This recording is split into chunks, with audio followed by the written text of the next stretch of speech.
Good morning, this is day 6 and I can definitely see an improvement in all areas of my face. The inflammation is coming down and my eyes are definitely on the upward trajectory. Still a little bit sore and swollen, but I can see that there is an improvement and they are definitely being able to open slightly wider.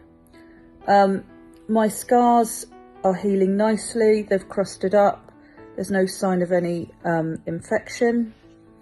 The general decline in the kind of taut feeling is definitely waning. I had a dose of vitamin C before I went to bed last night, a good quality vitamin C from BioCare. And I do think that that has helped definitely relieve some of the kind of pressure in my face.